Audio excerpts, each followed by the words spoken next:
Good afternoon, everyone. Sadly, today we announced the death of two more of our citizens who have tested positive for COVID-19. Whilst our immediate thoughts will be with those families, I want to take this opportunity to acknowledge the distress and loss also felt by the staff who work so heroically and under such difficult circumstances to care for COVID-19 patients, and across our entire health service, from our care workers, from our GPs to community pharmacy. So that is why I want to start this press conference by hearing from one of our health service workers, because we need to remind ourselves of the basic realities of the threat COVID-19 represents, of the actions that we all have to take to keep each other safe, because we need to cut through the noise. So I'm going to hand over now to Roisin Devlin. Roisin is a senior nurse at the Ulster Hospital who has worked in the emergency department front line during the first wave of COVID-19. And I'm very grateful to her for joining us here today. So, Roisin, if you want to say a few words. Thank you, Minister. Good afternoon. I'm here today with an appeal from healthcare staff. I know we're all weary of COVID, and there are some who feel that this pandemic isn't a big threat. But never in my career have I seen colleagues so concerned about the incoming winter. We have no agenda. We're simply worried for our patients. Hospitals are starting to see the rise in current cases translating into increased attendances to our hospitals. And there is no doubt as we progress into winter, when there are more respiratory cases, we will see an increased admission rate to an already pressured system.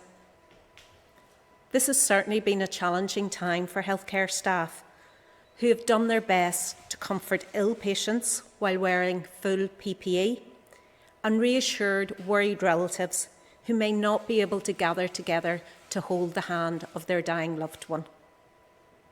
But be assured, we will still go to work. We will still care for patients, and we will still do it to the best of our ability. But today we make a plea. Please do not be complacent. The public advice is so important. Please keep your distance. Please wash your hands. Please wear a face covering. And please do not underestimate what this virus could do. Please help us in healthcare to help you. Thank you. Thank you, Roisin. For those of you who are tired listening to me, fed up listening to me, getting over that same message, I ask you today not just to hear what Roisin has said, but to listen to what Roisin has said when she speaks on behalf of our entire healthcare family in the work that they currently do, they have done, and are preparing to do once again.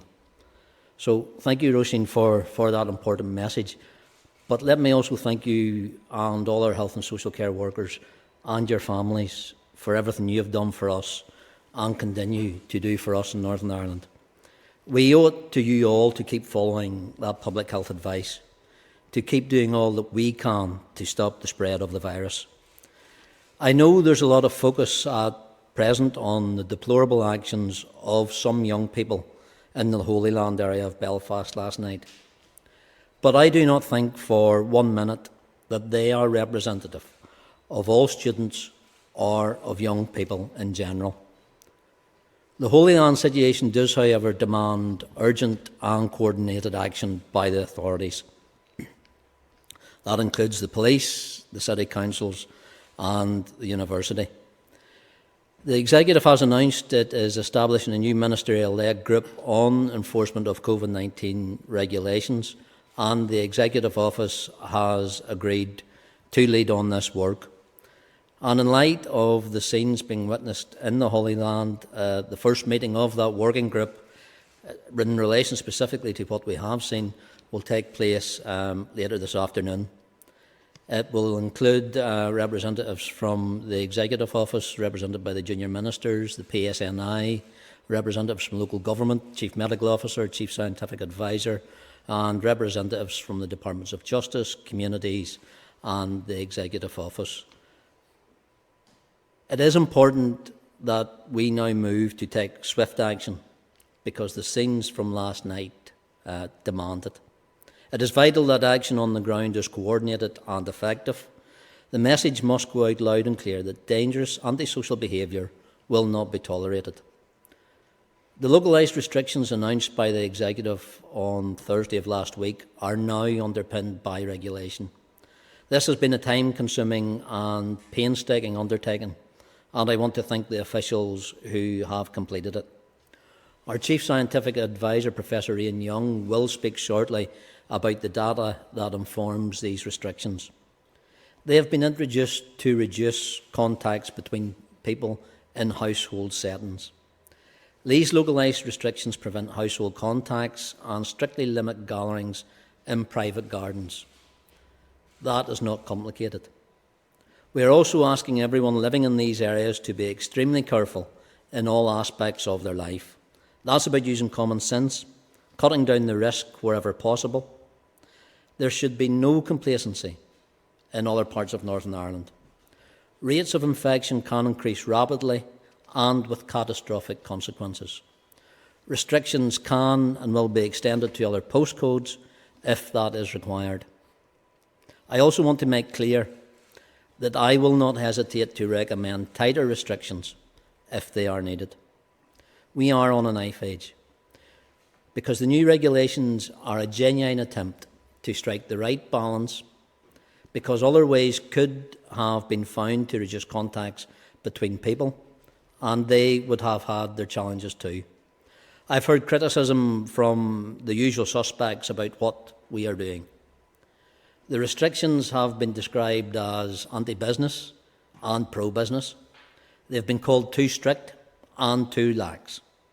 There are those who say, why can I meet people in a restaurant or a pub, but not in my home? Because contacts in public places can be managed and structured, and compliance with regulations can be monitored. I've said many times at this podium that there are no easy answers to the situation we are facing. I don't want to restrict anyone's daily lives. I certainly don't want to return to a lockdown. But by the same token, I'm not going to sit in my hands and hope for the best when our COVID-19 rates are increasing rapidly. And to reinforce that point, I'll now hand over to our Chief Scientific Advisor, Professor Roisin Young. Thank you. So what I want to do is to summarise the current data in relation to the progression of the epidemic, and in particular how things have changed from last week. So over the last week, the average number of new cases per day has remained roughly steady at between 90 and 100. In addition, our level of testing has remained roughly constant at around 20 tests per 1,000 population per day. And this remains a significantly higher level of testing than is taking place throughout the other countries of the UK or the Republic of Ireland. The percentage of positive tests remains at around 1.8, and this has increased substantially since early July, as have the average number of cases per day, in keeping with the increased community transmission of the virus that we see throughout Northern Ireland. If we compare the number of cases per day with the rest of the UK and the Republic of Ireland, the gap has narrowed a little in the last week, but remains significantly higher in Northern Ireland than elsewhere on these islands, at just over 60 cases per 100,000 population in that period. Everybody now is familiar with R, and R has varied and is not currently the main number on which we base decisions. However, over the last week, has been rising, and as of today is approximately 1.2, both for new cases and for hospital admissions. If we look at hospital admissions, then we see that having fallen to a lower level last week, they've been rising again over the last 7 days. And in keeping with that, we've also seen an increase in the number of COVID positive inpatients. And as of today, this number is at the highest that it's been since late June. This reflects the fact that a higher percentage of cases are being observed in the over 60s, who are at the greatest risk of severe illness for the last couple of months. And currently that is around 15% of cases in the over 60s, rather than the figure of around 7 to 8% that we've seen for most of the period since early July. As we've indicated previously, there's considerable variation in the number of cases occurring in different regions of Northern Ireland. The number of cases per local government district is available through the Department of Health dashboard and is updated every day. In addition, we look at the number of cases per postcode, and last week the Executive decided that local restrictions should apply to a number of postcodes, namely 28, 29, 43, Ballymena Town and the Greater Belfast area. There is now an interactive map of the postcodes available via the NI Direct site, in which it's possible to check your postcode or address to just confirm if it's in one of the areas with local restrictions. Here we see the number of cases expressed per 100,000 population over the last 7 days in the main postcodes that are currently subject to local restrictions. As you can see, this varies from more than 300 in BT 29 down to lower levels in the parts of Belfast which are subject to the restrictions. But all of the postcodes that we specifically mentioned last week continue to have a high incidence of COVID, as expected. The need for local restrictions will be reviewed when they've been in place for 2 weeks, and that's the amount of time, the minimum amount of time, which we think will be required to see whether there's any impact or not. In addition, the Executive will continue to consider a full list of postcodes on a weekly basis, and as Minister Swann has indicated, we will not hesitate to make recommendations around the need for local restrictions in other areas if that becomes necessary. In showing a list of postcodes, it's important to remind you that the virus exists everywhere in Northern Ireland. While people living in these postcodes are subject to additional local restrictions, mainly to reduce household interactions, it's really important that everybody throughout Northern Ireland continues to adhere to the need to maintain 2 metre social distancing, to wear face coverings indoors, and to pay careful attention to hand and respiratory hygiene.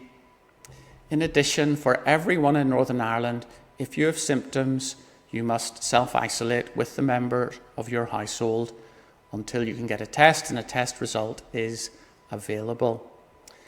And it's important not to leave isolation based on the result of a negative test unless you're advised that it's safe to do so. Thank you. Thanks, Ian.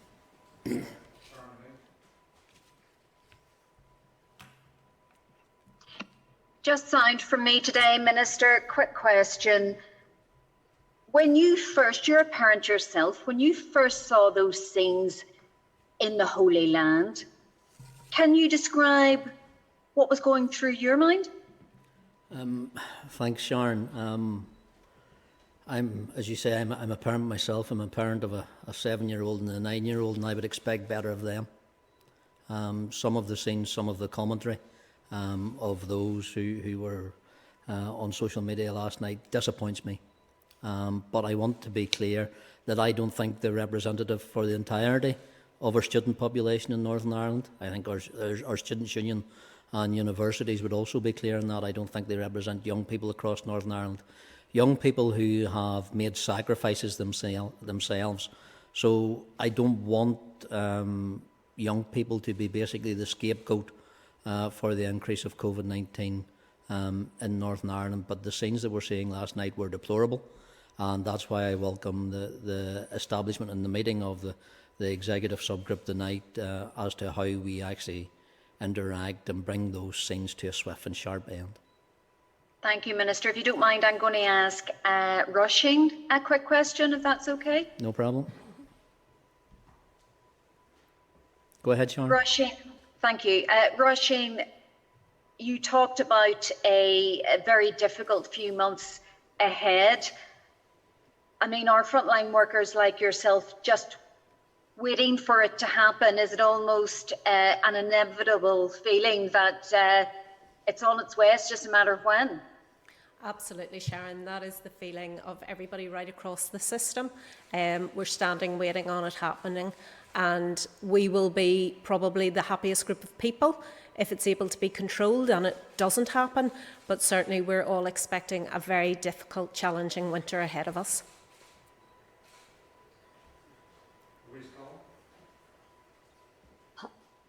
Hi, Louise. there. Hi there, Jim. Just first to ask about testing, Minister. You were speaking to Matt Hancock last week about making improvements to the testing system, but we're still hearing about people being offered appointments in Scotland, people in Enniskillen being offered Newry, vice versa. What is actually being done to address this? Well, look, Louise, there has been a number of high-level engagements. I'm aware the First and Deputy First Minister actually had a meeting with Matt Hancock towards the start of this week as well. That was replicated by meetings with the First Minister from Scotland and Wales, just to see what can be done on an devolved level in regards to testing. The anomalies we're seeing with people being directed to Scotland and England is basically due to geography and a digital platform which is looking to the nearest test per your home address. It's not taken into consideration the Irish Sea, so that's something that Matt has committed that his digital platform will work on. In-house, what we're doing, and we've always been clear in Northern Ireland when it comes to testing, we operate in the two-pillar system. Our pillar one is for our healthcare service, our workers, our frontline workers, and for those patients who need it, and pillar two is then accessed through the digital portal. So look, we're ramping up and increasing. It's not a word I always like using, but we are increasing our capacity in our pillar one to see if that can supplement the pillar two. There are continuing difficulties, but what we will say to people, if you have symptoms, please persevere and try to get a test. On average, I think over the last 7 days, we are still performing something like 6,800 tests per day in Northern Ireland, and I think as Professor Young indicated earlier on, that's the highest test level per head of population and across anywhere in these islands. And just a follow-up on those regulations that have been laid this afternoon. We're hearing from people now who are finding that, I know it was described as Greater Belfast, but they're now seeing that they're in Lisburn, Castlereagh, and are discovering that their postcodes are now in the list. Is there just more confusion here on what's happening? No, look, this isn't about confusion, Louise, and I've heard that language used since last week. These regulations are as simple as we can make them to control COVID-19 and the spread of it in the areas that we're seeing the increase of COVID cases. And that is where we're seeing it. We're actually seeing it in households and private dwellings. And that's what our test, track and trace team and procedures are actually showing us. So when it comes down to postcodes, we were very clear in regards we would provide additional information and area location once we had drilled down into that. Now, I think the piece of work that we've done today, and Ian can correct me, includes a summary of 10,000 individual postcodes, the 6 and 7 digit numbers. So this has been done to a very granular level so we can provide people with the information of what they should be doing in very specific geographical areas where we are seeing a dramatic increase in the number of COVID cases. So what I'll ask people to do, look to where your postcode is, look to the asks that we're making of you at this time in reducing the number of household contacts, because it goes back to the message that we heard from Roisin earlier on. This is about getting back into the place where we make sure our health and social care system can cope should there be a second wave. And that's one of the things that we're doing. That's why we're taking these interactions, so that we can prevent that second wave actually happening, so we don't see our healthcare service put under the pressure it was in the earlier part of this year.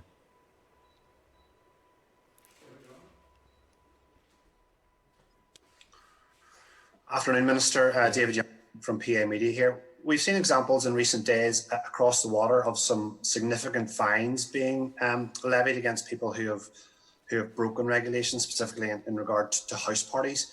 Is there an argument that Northern Ireland needs more weighty penalties so that people get the message in regard to house parties and it acts as a deterrent in that respect? David, in regards to the regulations that we have today, we will be using the same enforcement levels that we have for our other COVID regulations.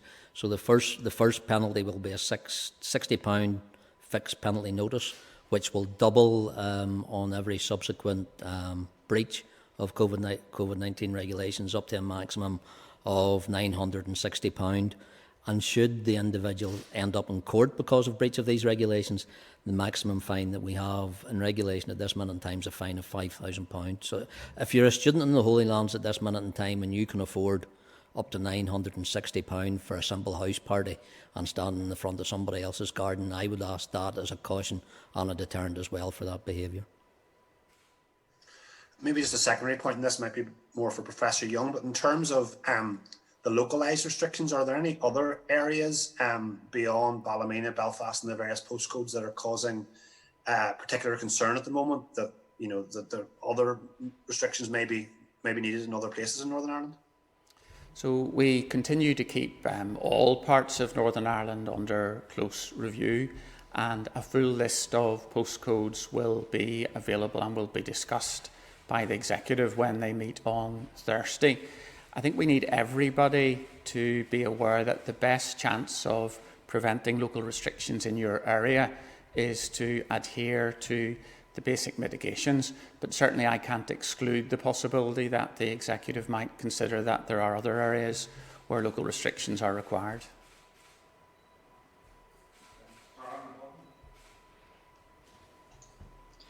Tara McLaughlin, Downtown Radio, Kill FM. Good afternoon, Minister. I just want to ask you, first of all, you've said that those regulations are now enforceable by law, but student areas aside, how do you intend to police this? I mean, we don't have an abundance of police officers able to go into people's homes. Karen, the regulations are very clear about the enforcement panel that we do need. That's why, as well as the regulations that were suggested last week at the Executive, is also about that establishment of a cross-departmental working group on how we actually enforce these regulations and what additional legislation is needed. So it's working, as I said, as I detailed in my opening comments in regards to the membership of that. It's representatives from justice, communities, infrastructure, PSNI, local government, environmental health. So they're all around the table because each of them can already bring some of the enforcement powers that they already have. And we've already seen that happening, especially in the Holy Lands, even since the weekend, where police have actually been using antisocial behaviour legislation as to interact in houses and with those people who are breaking COVID-19 regulations.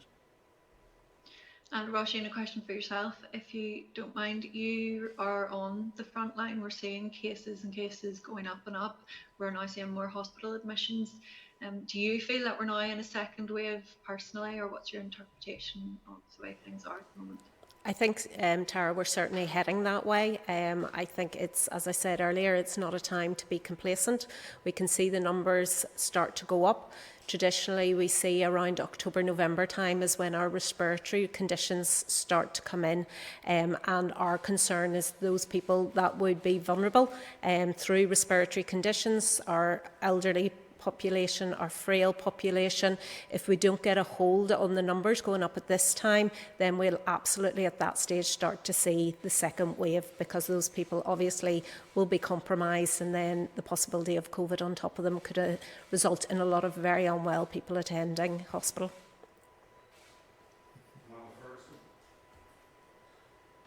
Hello, Amanda Ferguson from Reuters News Agency. My first question is for the Health Minister. Given that Northern Ireland political and scientific and medical colleagues are working closely with counterparts in Britain and the rest of Ireland, are you clear what the UK government's strategy is around COVID-19? And will Stormont be publishing a medium-term plan for the next 6 to 9 months, as we've just seen on the other side of the border? I think, Amanda, the executive meets tomorrow, and in response to the economic response and also the community response. Diane and Carl are leading in those specific pieces of work. The executive is very clear in its commitment. While it's important that we support health, we also have to make sure that the rest of society can start to return to as normal as possible. So that piece of work continues within the executive. When it comes to messaging, the specific messaging from the Northern Ireland Executive is very clear. It's observe your social distancing, good hand hygiene, good respiratory hygiene, and wear face coverings. In regards to the specifics now of the regulations that we've brought in those specific areas, this is up to how we as a Northern Ireland Executive manage that. We've seen differential across the devolved administrations and across England as well. I'm focused as Health Minister in Northern Ireland on our message for the people of Northern Ireland. Okay, thank you. My second question is perhaps for Nurse Devlin and Professor Young. You can see and hear people picking apart the rules and the guidance. It's very easy to do if you're minded to do so, and they cite it not being logical or making sense. For their benefit, can you explain in plain English why this happens and about the need for a balancing act and a holistic approach? Roisin, do you want to go? Yeah, I suppose the need is, we've already identified even before COVID started that the health service in Northern Ireland is under enormous pressure. We want to deliver excellent care to everyone. If we get a second surge with an overwhelming number of very unwell patients, that's going to be exceptionally challenging to us. As I said before, staff are weary, but we're going to work every day to try and do it. We're members of the public. We have relatives that may be vulnerable. Some of our staff are vulnerable ourselves. And we absolutely do not want to see a second surge coming and overwhelming our health service. So it is easy, if people are so minded, to try to pick apart some of the messaging. Science is not always completely consistent or straightforward. And this is a new virus, one about which we have to make decisions in the context of emerging and increasing knowledge and evidence. I think what we're absolutely clear about is that the virus spreads as a result of people being close together. And our measures are designed to reduce those informal interactions which lead to people spending more time closer together. If we bear in mind that principle, then I think all of us can contribute to the fight against the spread of the virus. We saw from wave 1 the potential for this to cause enormous harm in terms of deaths, in terms of severe illness, particularly to the elderly and vulnerable. And the measures which we're currently taking are designed to minimise, reduce the chances of that happening as we go into the potentially difficult winter that Roisin has talked about. Amanda, for those people who want to unpick the message, for those people who are doing it from the comfort of behind their keyboard or the superiority of the socially distanced high horse that they're now sitting on, I'll ask them one thing. Listen to the message that Roisin is putting out here today, not just on behalf of us standing here in this podium, but on behalf of the entire Health and Social Welfare Service, on behalf of the people of Northern Ireland who rely on it, not just for supporting them in COVID, but for every other health and medical emergency that they present to our excellent health service too. which, as Roisin rightly said, was under pressure in January, and I don't want to see any additional pressure put on it by those people who think they know better and get some sort of perverse kick out of unpicking the public health message. Thank you.